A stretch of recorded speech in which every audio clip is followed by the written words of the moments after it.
Coming up in the news, bus operators encouraged to re-register with the Transport Commission to benefit from government initiatives. And 11 soca artists set to challenge reigning soca monarch Alex Coffey Muddy. We'll have details to these stories and more, plus a look at news in the region when we return. August 1st is coming, and Grenville is about to transform with activities in observance of Emancipation Day 2026. Under the theme, proudly claiming our land, our culture, our identity. Start your day with flavor from 6 a.m. with breakfast at the Grenville Car Park. Then at 2 p.m., the energy moves to the bus terminal for a massive community exhibition. Come see, come buy, come support. As the sun sets, the real magic begins at 5:30 p.m. with the Flambeau March from Subi Fisher facility onward to the Grenville bus terminal. Then at 8 p.m. is the formal ceremony with brief speeches, followed by cultural activities from 8:30 p.m. featuring drumming like you've never heard before. Dance that moves the soul, a live band that keeps the vibe alive, and special performances by local artists and groups you won't forget. From breakfast to midnight, it's all happening at the Grenville Bus Terminal. Saturday, August 1st. Don't be late. Emancipation Day 2026. Proudly claiming our land, our culture, our identity. This event is hosted by the National Celebrations Committee in collaboration with SEDU. Welcome back with the details of the GIS news for Monday, July 27th. I am Rakisha St. Louis. Bus operators will benefit more from government initiatives once they participate in the Grenada Transport Commission's re-registration process. The Commission's re-registration initiative started in June and will end July 31st. Head of Operations and Human Resource, Kamisha Redhead, told GIS the initiative seeks to update records for the bus owners and operators. The records, in turn, will assist in proper and effective planning and communication. Having an updated database that enables us at the Commission to better plan for the future transport sectors, and also to ensure that operators can benefit from the government programs and initiatives. So currently, we have a number of initiatives that are on stream, particularly the fuel rebate initiative that we have, where bus operators are now benefiting in the sense that they are, once they pay for the gallons at the pump, for each gallon, the $3.50 tax that is attached to it, they receive that as a rebate. As many operators are aware, the government has also introduced initiatives such as the same fuel rebate that I spoke about, and also we have a passenger relief program. So there are also additional initiatives that are being developed to support public transport sector right here in Grenada. So it is therefore very important that operators complete the re-registration process and to ensure that they are included in all future programs that the Commission has to offer. Redhead explained that under the current system, the ongoing fuel tax rebate is only being enjoyed by the few operators registered with the National Bus Association. However, following re-registration, everyone will benefit. She is hopeful that many, if not all, operators and owners will participate in the process and enjoy the benefits the government is offering, including concessions. Currently, the rebate program is being done through the National Bus Association, and the membership for that is roughly around 400 plus, right, give or take. And when you look in totality of the number of bus operators in the Tri-Island state, it's a little over 1,500. So you see, there's a huge gap between the 400 and the 1,500. So what we have done through the re-registration, we'll now be able to pull all the operators as close to, if not all of the 15, which we're hoping to achieve, as close to the 1,500 as much as possible so that they can all now benefit. Several zonal meetings and stakeholder consultations were held to get buy-in on the initiative. She spoke of the Commission's efforts to do pop-up sessions with the drivers. We have been engaging heavily with the bus operators. It's been done also through the National Bus Association. So we've had stakeholder engagements in the sense that we've had zonal meetings to let operators know of the importance of the re-registration process. And we additionally, our team here at the Grenada Transport Commission, we have also embarked on a pop-up drive at the various bus terminuses, St. George's, Grenville, and Sates bus terminus, so that we can go out in the field and we can also meet the operators and register them, because it might be a bit tedious for most, because the hours that they work to come into the commission. So we've met them, where they are, in the sense that we go out on the bus terminuses to do that. Caregivers from government-operated daycare centers across Grenada are participating in a 3-day hands-on conscious discipline workshop designed to strengthen their skills in fostering safe, nurturing, and emotionally supportive learning environment for young children. The engagement seeks to impart coping skills in caregivers who will in turn teach those in their care. It will also highlight the importance of developing secure bonds with the young ones within the institutions. Senior Coaching Coordinator for the Caribbean Center for Child Neurodevelopment, Desiree Lacroix, explained the benefits in store for both caregivers and children. How to first of all regulate themselves, that it begins with them learning how to self-regulate, and then how to co-regulate with the children, calming themselves, calming the children down, and forming that secure attachment style, that the children are able to go out and explore and then come back and refuel whenever they need to, but knowing that they have that support there for them whenever they feel distressed. From early childhood, it develops and it lasts for the rest of their lives. So what we want them to be is to be attuned of what is happening, what is taking place, what are the signals the children are giving out, and how they can effectively meet that signal and meet the children's needs. So the children are able to regulate themselves, and when they regulate themselves, then they are able to go about and explore and grow and develop effectively. Lacroix said the focus is to teach composure and regulation before reacting to situations. It starts with the caregiver, because the caregivers are in a higher mental state than the child. So the caregiver needs to pull the child up, and the caregiver needs to look after herself before she can look after the child. So she needs to have a cup full before she can pour it into the child. So it starts with composure. The main thing is learning how to compose yourself, positive intent, how to see things differently. How am I going to turn it around and see the best situation in everything? And once you're able to compose yourself, calm yourself down, take a pause, stop, smile, take a deep breath, and relax. Once you do that, then you're able to view things differently and respond instead of reacting. If we have adults who will just pause, who will just do the stop, there'll be less people, I can guarantee you, in the jail today. The Caribbean Center is partnering with the Ministry of Education to strengthen its capacity building program for educators. The aim is to take a holistic approach toward grooming and guiding the young ones from childhood to adulthood. The Caribbean Center for Child Neurodevelopment, this year we launched a program just a couple months ago, capacity building for educators. They are able to identify children with special needs, and it's a year program, so they're going to be trained up. And this intervention, they're going to help other caregivers to see children with disabilities and help them from a very early age. Because once they get help from early age, they can be the best that they can be. We also have some conscious discipline coaches, and the Ministry of Education is on board with us. The coaches go into the classroom, they are with the teachers, they coach and they model the teachers, show them new ways to deal with behavior.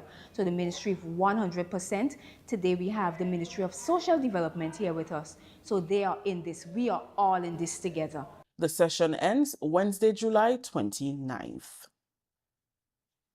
Ambassador of the Republic of Guatemala, Her Excellency Carla Gabriela Ricari, presented her letters of credence on Monday to Governor General Her Excellency Dame Cecile Lagrenade, making her the first ambassador in Grenada.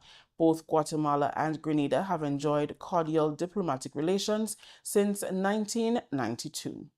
I'm very honored to be the first ambassador to present credentials as ambassador concurrent in Grenada. I'm looking forward for doing more cooperation and strengthen the relation between both of our countries now. Her Excellency Dame Cecile Lagrenade underscored the commitment of both countries to strengthening bilateral relations and fostering cooperation. I am pleased to learn that the foreign ministries of both our countries are in the process of finalizing a memorandum of understanding that will create a mechanism that will further strengthen the relations between our two countries. The signing of this MOU will enable high-level dialogue permitting focus on shared objectives such as regional stability, institutional credibility, and South-South cooperation. Your Excellency, Grenada views supporting institutional resilience in Central America as directly contributing to hemispheric stability, investor confidence, migration management, and the overall security of the wider Caribbean basin. Grenada looks forward to collaboration with Guatemala in the areas of mutual concern as we work towards deepening the relationship between our two governments and people. We'll take a short break. Stay with us. Proudly claiming our land, our culture, and our identity. We invite you to Watch Night, July 31st. Enslaved Africans gathered in secret in 1838, waiting for midnight to bring emancipation. Join us as we honor this legacy, bridging past, present, and promise. Watch Night 2026 celebrates the anticipation of freedom at the Grenville Bus Terminus, July 31st, 7 p.m. to 10 p.m. Hosted by the National Celebrations Committee, we ask you to come out in your numbers and be part of a night of praise and worship and cultural presentation. Come witness the dynamic dancers from Agape Ministry, live music from Tivoli Catholic Choir, Rema Worship Team, drumming from Lion Pride, Tivoli drummers, Rastafarian groups, and from Jabali, performers from Tobago. It's a family event. Come, let's celebrate the freedom fought for by our ancestors. Welcome back. On fantastic Friday, August 7th, the stage is set at the National Cricket Stadium for a night full of energy, rhythm, and fest competition as 11 standout soca artists prepare to battle for the coveted title against the reigning soca monarch Alex Muddy Coffey. Chosen from an impressive pool of 31 talented performers, these finalists emerged from what many are calling the most competitive Dr. Trevor Friday Power Soca semi-finals to date. Each semi-finalist brought their unique flair, igniting the carnival spirit and sparking a vibrant rivalry that electrified the crowd. The finalists ready to take on the challenge are Lil Kerry, Mansley, Terra the Governor, Happy Boy, Shaquan, Jello, General PP, Snakey, Boba, Looney Spark and Electrify, and Mellow. What really happened is that, send out at the car, send out something, everybody get tripped, It's just part of the game, So at least I send out me and I think it's about pleasing the fans now. It's been 10 years, so this one is for fans. This one is not my choice, but my choice, but choice by the fans. On this stage, first time I reached it. But the first time I do it, I didn't make it. But you know that big truth here, which you want to come. And I enjoy it too. So, 23. What am I doing? What you want to do? I'm going 25 was the other one. I want to do it today. And I'm going to play the man again. I don't think I'm doing it. I want to do it. And you think I get to go to. But down from about now, I love it. And I want to do it. When you want to do it. And I want to do it. I don't want to go with them. My song is Contract to the Weekend. My song is basically a song to free up. A money song for the people, for all the people that have been working hard. But it should be, chef for customers and business bosses, supervisors, bills. Them get pressure on the penalty. Friday is our day, like I said in my song. It's Friday. Teach you if you don't know about to knock a glass. Go there for the give. Expect more. Expect more. Because my team we still captivated. Your song was a secret. Proud to be. I was shocked. I was shocked with the crowd because I didn't know so much people love that song so much. Trust me, I was up there and I was having amazing fun. The energy from the crowd, from the people. So, man, I didn't represent this thing. So it was one of the best performances, but I really did enjoy that one. I was doing some construction work, and this guy named Chubby called me and said, "Come on, hear this with him." And then I asked him the freestyle on it, and he said, "Yeah." Just I'll bring it back in the game, and he said, "Okay, let's take it from there." And just work with him, and the rest is history. It's always a pleasure when the crowd can receive because these competitions go along sometimes a popularity contest, when they hold the love for the particular artist. When they can ignite and show you love. I told you, that's one of the main factors of back in competition. The ability to get the full support from the crowd. Once we get the ignite, we get the energy kicks up soca, I mean, I feel good. I really appreciate the fact that the crowd respond that great. The feeling is good, like I said. Words can't really express how I actually feel, but like I say, I'm just really happy that the fans participate. The fans feel my energy on the stage, and feeling that energy from them to me, I feel satisfied that they are satisfied. I'm a vengeful fella, and I'm back for revenge. It's not a secret. Everybody knows the world know it, and I agree. I want them to know that this is the path I chose. But in a fun way, of course. So yeah, give thanks.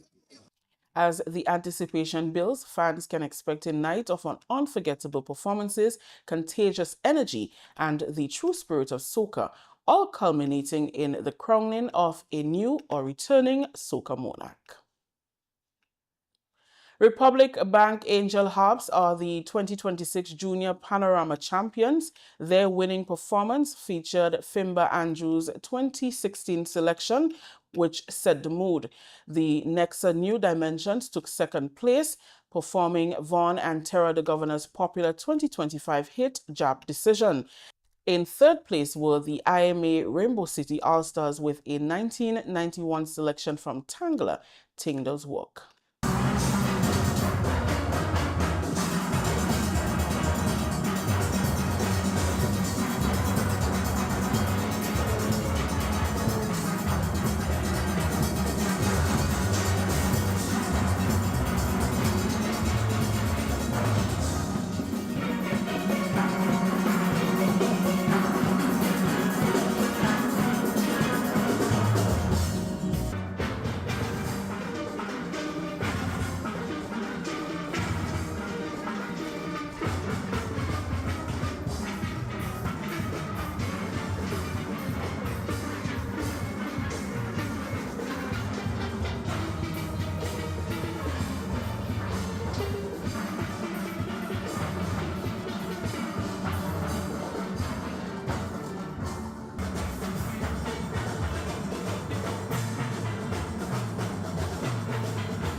In the Fancy Mass category, Peter Bain and Associates claimed the top spot with their presentation of Spice Island Festival, How We Do It. In the Junior King of the Band category, Helen Marie and Associates won with their presentation of Shapeshifters. The Queen of the Band category was won by Comancheros with their portrayal titled Season in Splendor. Finally, in the local segment, Team Grenada captures the winning title at the inaugural Caribbean Grill Masters competition in St. Kitts. The Grenada Office of Creative Affairs congratulates Team Grenada, winners of the 2026 St. Kitts competition. The four-member culinary team, comprising recent T.A. Marisha Community College graduates Will Smith, Jalil Bernard, and Shakira Aki, along with their lecturer, Chef Andre Church, brought a taste of the spice of the Caribbean to St. Kitts and impressed the judging panel with their culinary skills, innovation, and flavors. The regional competition, introduced this year as a highlight of the popular annual St. Kitts Grill Fest, saw 5 teams competing in the inaugural competition: Barbados, Grenada, Nevis, Anguilla, and host country St. Kitts. Each team was required to present 2 complete dishes and creatively incorporate the 2026 Culinary Month ingredients, passion fruit and carrots, in 2 categories, fish and chicken. Grenada's participation was a strategic collaboration among the Grenada Office of Creative Affairs, the Grenada Tourism Authority, and the TAMCC that aligned with the Grenada Office of Creative Affairs' commitment to expand international opportunities for the creative sector and to invest in young creatives. This is the GIS News. We'll take a look at what's happening in the region when we come back. Are you thinking about buying a vehicle? Did you find a company on social media? Stop. It may be a scam. Look out for the following red flags. Is the price lower than other dealers? Does it seem too good to be true? Are you sending the monies to the US even though you are ordering the vehicle from Japan? Does the address on the invoice match the address on the payment details? Are conversations limited to WhatsApp text? Is there a sense of urgency placed on you by the seller?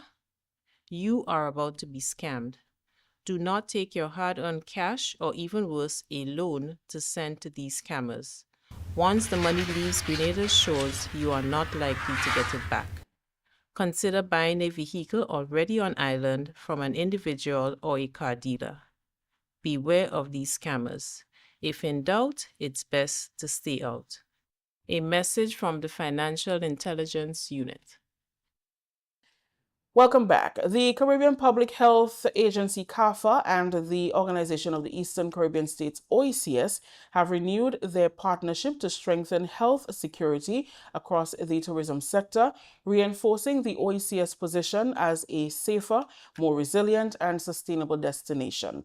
The renewed letter of agreement, signed on July 9th, commits both organizations to the continued implementation of CARPHA's tourism and health program across OECS member states through December 2030, signed by the Executive Director of CARPHA, Dr. Lisa Inda, and the Director General of the OECS, Dr. Didacus Jules. The agreement represents the next phase of a partnership that has already delivered measurable results in strengthening public health systems, enhancing tourism resilience, and supporting sustainable economic development throughout the region. Tourism remains a key pillar of many OECS economies, contributing between 24 and 74% of gross domestic product in several member states and accounting for almost half of total employment. The renewed agreement also advances the objectives of the OECS Sustainable Tourism Policy, which recognizes that resilience, competitiveness, and sustainability are mutually reinforcing. Still in the region, the CARICOM Secretariat has launched the CARICOM Regional High School Youth in Agriculture video competition, inviting secondary schools across the community to showcase student-led agricultural initiatives through short, creative videos. The deadline for submissions is September 4th, 2026. The Secretariat is coordinating the competition in collaboration with the CARICOM Youth Advisory Body, Food and Agricultural Organization of the United Nations Caribbean Agricultural Research and Development Institute, and the Inter-American Institute for Cooperation on Agriculture, ICA. High schools are invited to submit 1-minute video showcasing school-based agricultural production and highlighting student involvement. The competition allows students to showcase creatively the vital role agriculture plays in their community, country, and the region. The prizes are: first place, US $1,700, second place US $1,300, and third place US $1,000. Entry submissions must be made by the deadline September 4th. That's a look at news for today, Monday, July 27th. Here's a recap of the top stories. Bus operators encouraged to re-register with the Transport Commission to benefit from government initiatives. And 11 soca artists set to challenge reigning soca monarch Muddy. On behalf of the news and production team, I am Rakisha St. Louis. Thank you for joining us.